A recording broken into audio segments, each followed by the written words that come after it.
about later. So serious. We'll save that for now. All right. I'm going to keep it. Bring this close so you can see. I'll probably begin. We're going to do two main questions. Here I am with that. We're going to do two main questions, and then we can take discussion points.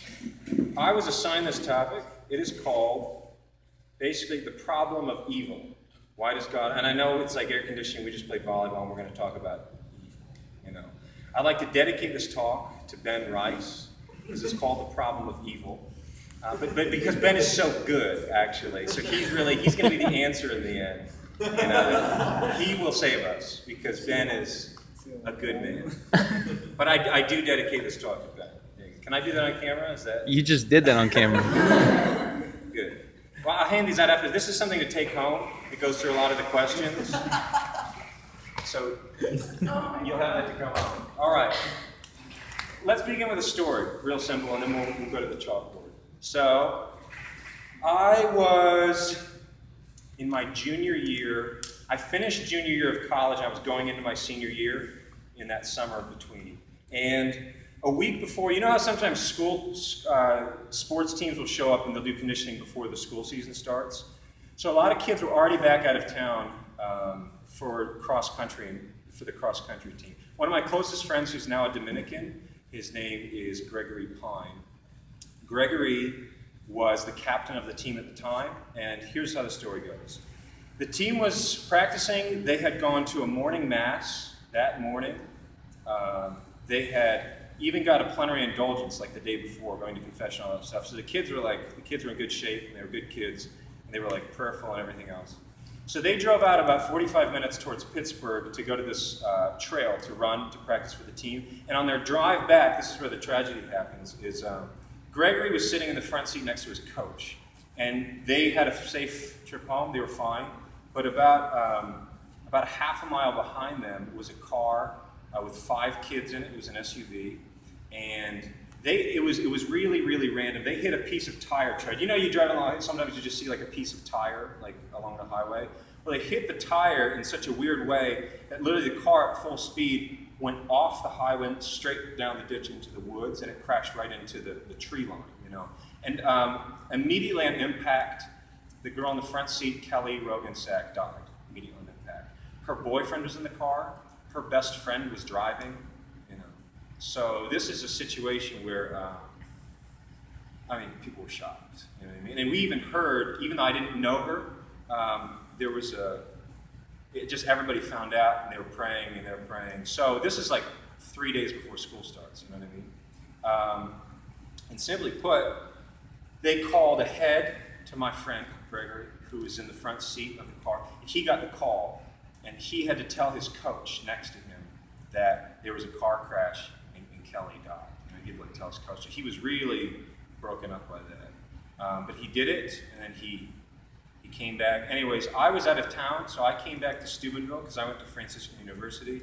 And when I got there, they had this whole thing getting ready for this big funeral for this girl on campus. It was really dramatic. It was really tragic. But I was thinking along the whole, like, few days before that, basically just why? You know, because I could list for you from my own life, from my friends' lives, from my family's life. I mean, all of us could list a lot of stories where God really, really protects us. But like He stepped in and like saved a really bad situation from happening. I have those about my own life, and we could attribute it to guardian angels. We can attribute it to maybe a friend steps in and saves us. Maybe it's just God's grace. All sorts of things can happen. And I was just saying, like, here are like a bunch of good kids. Like, why didn't God do anything about that? She literally died with her best friend and her boyfriend right there, totally random.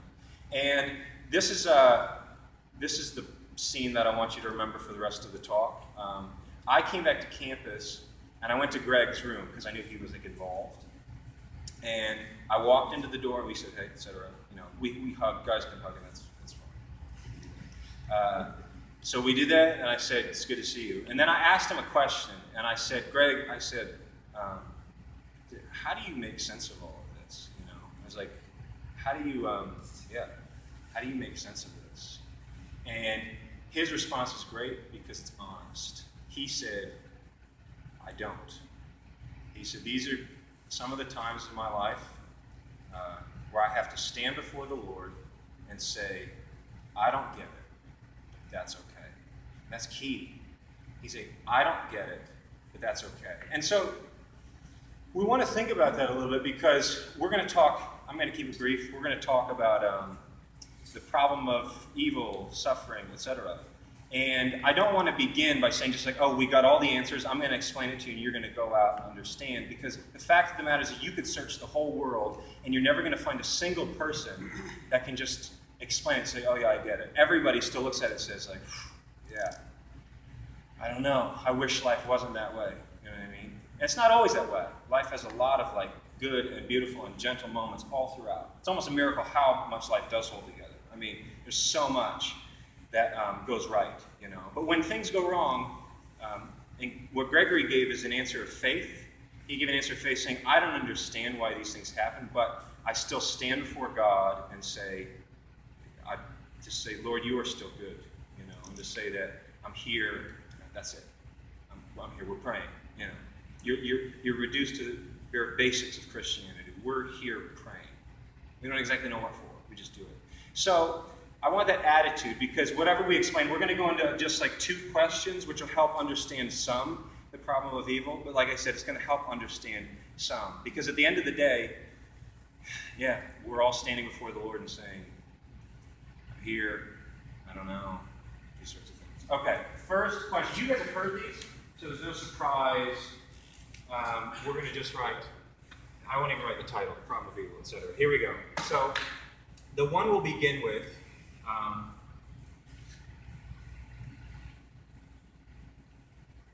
here we are. Why do bad things, you guys can fill in the blank, happen to good people? Okay, let's do this first. Are people good? What does the Catholic Church say? Are people good? Yes. Yes, definitely. We have to affirm that. Why are people good? I mean, that's actually an interesting question, because not everybody seems good, right? What's that? And what is he? He's pretty good. Actually, and that's the only thing is like, there's only one source of where things came from, and it's God, and God is good. So God doesn't make evil. So that's like one of the first things we have to be careful about, is it's not like there's good and evil and they come from different places or they're like at war against each other. Actually, instead, we think of it that everything is created good, but something went wrong. So some things actually, that's why we speak of evil not as like always against the good, even though we can still think of it that way. It's not like, you know, wrong. We still think of it in that term. But good is, evil is actually what we say, bad or evil is going to be a lack of good. And you think about that too, even people that turn out to do horrible things, it's really because they're created good. I mean, their mother still loved them, and she didn't love them because she was crazy. She loved them because they were her child. They were good. They were a gift. But things, we miss out on certain things. There can be a lack, and that results in all sorts of distortions, and that results in what we see as evil. Because somebody grew up and they didn't get all the love, they didn't get all the education, they didn't get all the virtues, they didn't get all the practice to have that fullness which God wants for us. Now, here's another question. When Adam and Eve happened to fall, what 2 major results of the fall? What can we? What? These are basics. This is not hard stuff. Anybody? What happened when things went wrong? In the back, Katie. Exactly. Number 1, sin. The other one's like pretty easy too. What's that? Promise of Redeemer. That's a good thing, though. I mean, two bad effects. What happens when we're going to do death right here? Okay. So these things God did not cause. You know, Scripture even says God did not make death. Actually, this is where our hope comes from, is that when Jesus Christ comes, he does really, really, really forgive sins, but people still have the freedom to keep sinning. That's a little bit mixed, right? So he forgives sins if we come to him, but he didn't take away the freedom to sin. And he conquered death. The guy destroyed death. But it's also, for us, still there, right? We still have to undergo death. It is a huge difference, though. The death question. Let's talk about that real briefly. Another story, real quick. I'm going to say a saint's name. His name is called Saint Bede, not as in like rosary bead or like necklace bead. Saint Bede is B-E-D-E. He was one of the early saints of the English church in England. Saint Bede wrote a book called Ecclesiastical Histories, which is church history, and he wrote it about how England became Christian. And there's one section there that's great, and this is the story. When the first missionary was sent up north to Scotland, Scottish people were crazy. They were a lot like Ben, you know. They get in your face, you know. They get real angry. They say, "What are you doing here?" You know, they were warriors, you know. And there was a place where they all gathered. It was called the Mead Hall because they would drink mead, you know. So they would be sitting there. Bede would drink mead? Bede would drink mead, that's a problem. Bede drinking mead all the time. And Bede writes this, when that first missionary went to Scotland, he was captured and taken in because the regular policy that they had for like outsiders was that they would kill them. Just simply put. Just like, if you're not from here, we're going to kill you. So they took him in front of he wasn't a king, he had a different name called, I can't turn this over. It's called a thane. It's like a governor. We don't really use that anymore because we don't have thanes. All right, but there was one, I promise you. So this thane is sitting there in his mead hall, and they take this Christian missionary, but the Christian missionary is about to be killed, and he keeps yelling out one thing after another, one thing, and he basically says this, he says, "I can tell you what is after death. I can tell you what is after death. I can tell you what is after death." And the guys don't care. They're like these brutal men. But finally, the story goes like this. There was a bird, this at night. This bird flies in from the darkness and flies around the room. And then it comes around and then it flies out. And the thane actually tells everybody to stop. And he has like this poetic moment, which is interesting because thanes aren't really poetic. You know, anyway, whatever. So this thane says, our life seems to me a lot like that bird. Is that we came into this life where we're all hanging out, we're all drinking mead, from the darkness, from we know not where. And for a short time, we visit here, and then we go back out into we know not where. He says, so if some man tells me that he knows what's out there, then I'll listen to him.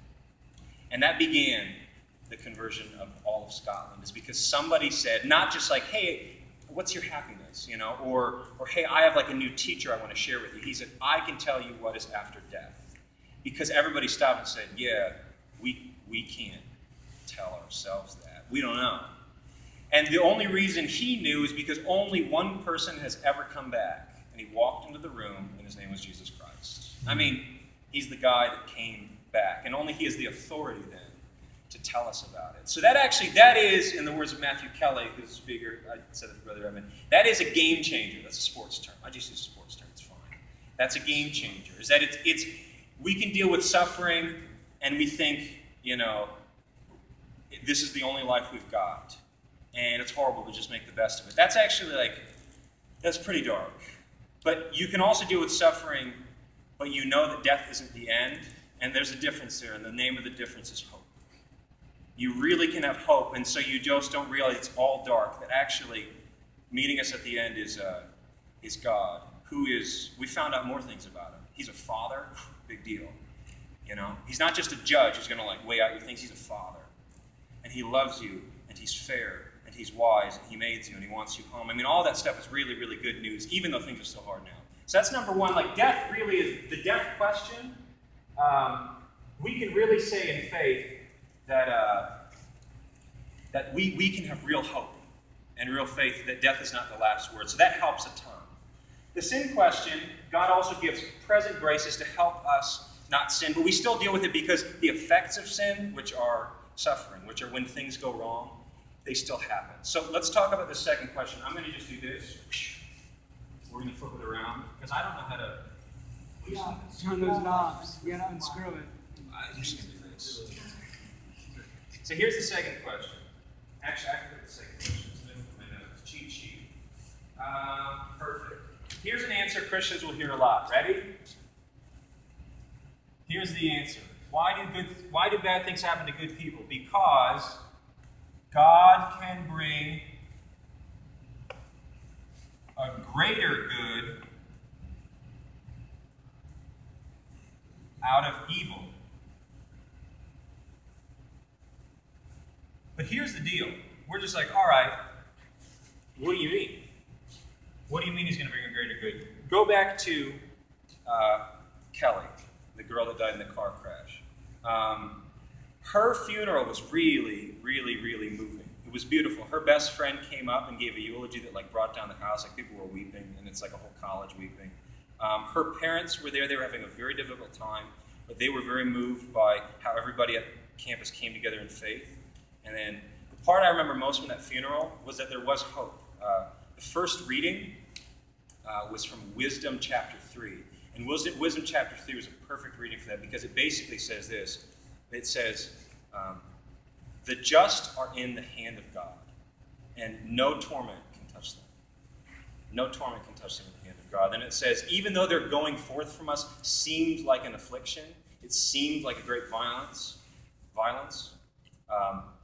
they are at peace. It says it clearly. It says, behold, they are at peace. So no matter what it seems, God promises us with his word, they are in my hands. And that gives us hope. But even so, suffering remains, right? So we have hope for Kelly, you know. And let me tell you one quick story about Kelly, too. The cross-country team, who like really took this rough, they basically, they finished their season at this big race at the end of the championships for the region.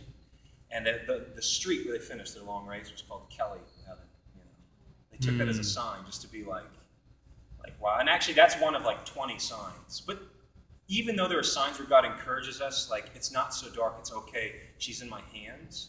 Even so, we still deal with that loss. So that's the interesting thing. God gives us hope, but he doesn't always take away the pain. You know what I mean? So that's kind of the mixed part. Well, here's the second thing. What if you could say, okay, so you have hope, but that doesn't mean for her parents it's ever going to be easy.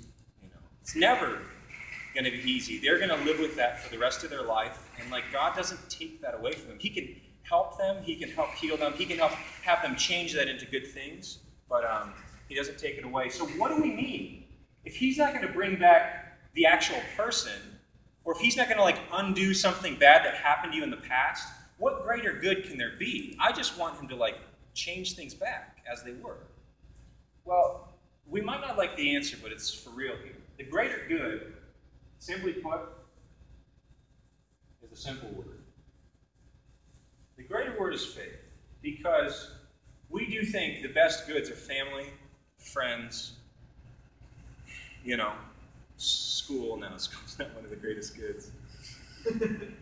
If school was taken away from us, I think we'd throw a party. We wouldn't have a funeral. But the things that we think are the greatest in life, and they are good, no doubt. There is one greater, and it's harder to get at, but it's greater. And it is when we can know God personally. He has a particular love for each one of us, and that's faith. Faith means we still haven't solved the world. Life still isn't easy, but the one thing we've got is that I know God is with me right now. And that's what God does. He actually doesn't give us an explanation. You can't actually put it into words. Hey, I'm Jesus Christ. Let me come down and explain life to you. Let me just tell you why it's wrong. He didn't do that. But what he did instead was he promised, behold, I am with you always until the close of the age. And that's the difference between, you know, we always want just like, oh God, just fix everything. But he says, I'm gonna be with you. And that's what faith is. It's this belief that God is with us, that Jesus Christ, who is God, is with us. Quick story about that. See, we said the worst things in life were what? These two effects, sin and... What's the worst part of both of these? There's actually a third. We're going to three it up right here. There's a third thing that happened when Adam and Eve fell. They got separated from one another. And they felt a new thing that they had never felt before. They felt loneliness. They felt separated. They felt like their relationship was broken apart. That's the scariest thing about death. is that you have to do it alone. You don't know what it is and you have to do it alone. That's the scariest thing about sin is like, when people gossip, it makes you feel alone, all sorts of sins. I don't want to list them all, but every one, the effect is usually like, wow, I feel really isolated right now. Even if like you're going through physical sickness and it's just some random thing, you feel like nobody can relate because they're not going through exactly what I'm going through. Until finally someone is close enough to us to say, I know, and that's Jesus Christ. And so it's interesting is that finally in our lives, even though they're not fixed, there is a greater good that happens. Like the reason why God left things to a little bit of a mess is that we would keep coming before him. Because guess what? We're kind of tricky. Because of our sinful nature, we think just like, man, if God made everything fine, I'd be really happy. But usually if God made everything fine, we wouldn't talk to him anymore. We wouldn't need him anymore. He keeps us thirsty. He keeps us hungry. We don't like it. We don't like it. It's like, where are you? I can't find you. Yeah, I have those feelings all the time. The fact of the matter is that the way life is keeps us searching for God, and that's actually the best thing we could ever do in our lives. It keeps us living in faith, which is that search for God. Now, here's the last thing. This is just going to, this is just another story to round it off, and then we'll go on. I've heard this from two other people, and I've experienced it in my own life. I've been with people when they're going through really, really horrible things. And for certain details, I kind of have to leave that story out. But I've been with people that have been through like tragedies, you know what I mean? Friends and family members that have like woke me up in the middle of the night, and we have this all-night session, and they're just like, their lives are falling apart. And I've heard this once, someone very dear to me said it, and we were staying up all night, and he looked at me at the end and he said this. He said, he didn't say like, oh, I'm all better now, or like, you explain things perfectly. He just said, I'm glad that you're here. I'm glad that you're here. Because what we need more than fixing everything is we need somebody with us. We need somebody with us, and that is Christ, simply put. And he'll never go away. So that's really the answer to suffering, is that we can't totally understand it. We just can't. And this sheet has other answers too about how you look at like the world that works and how God creates. But in the end, we can't understand it. But God does give us something, and He says, "I am here." And that's why Christian suffering is so different, because we're no longer alone.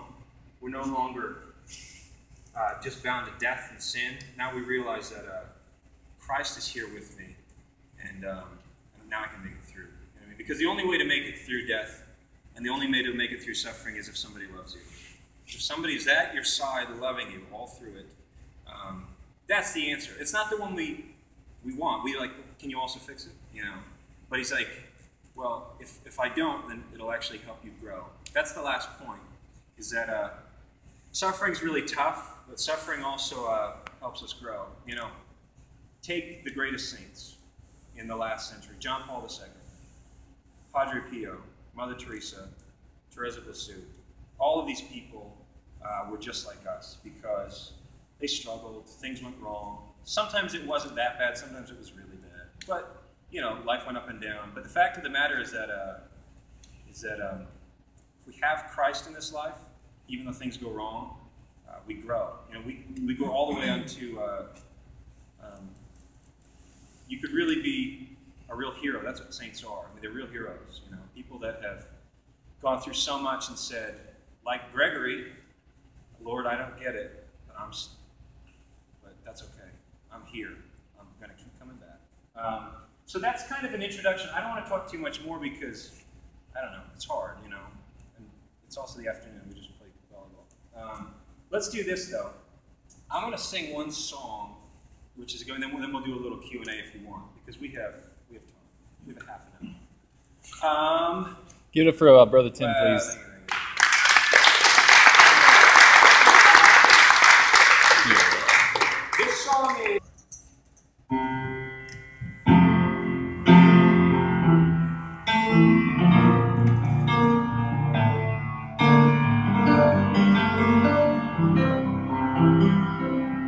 My voice might work. I just had volleyball, though.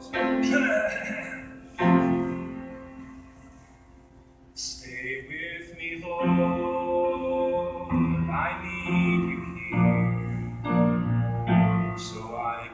praise you and not forget your name.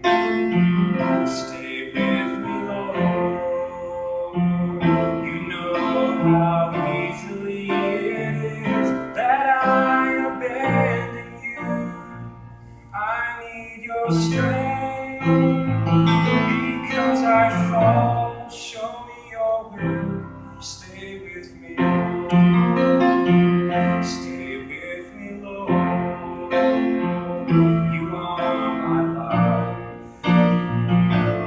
and without you, my life is without passion. Stay with me, Lord. You are my light, and without you, I am in darkness. I need your grace in all life's dangers. I need you. Stay with me, Lord. Let me know you in the breaking of the bread, so that communion is the light which drives away the darkness of my soul. Stay with me, Lord, for my desire is to love you and always be with you. Stay with me, Lord. As poor as my soul is, I wish it to be a place of consolation. For you, a nest of love. Stay with me, Lord. Let me know you in the breaking of the bread, so that communion is the light that drives away the darkness of my soul.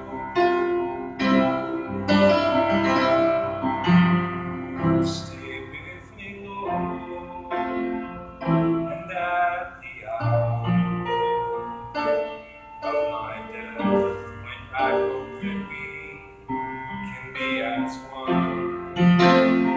Stay with me, Lord, for it is you alone I look for, your love and grace, your will and heart. I ask for nothing but your love. Stay with me, Lord. I ask for nothing but your love. Stay with me,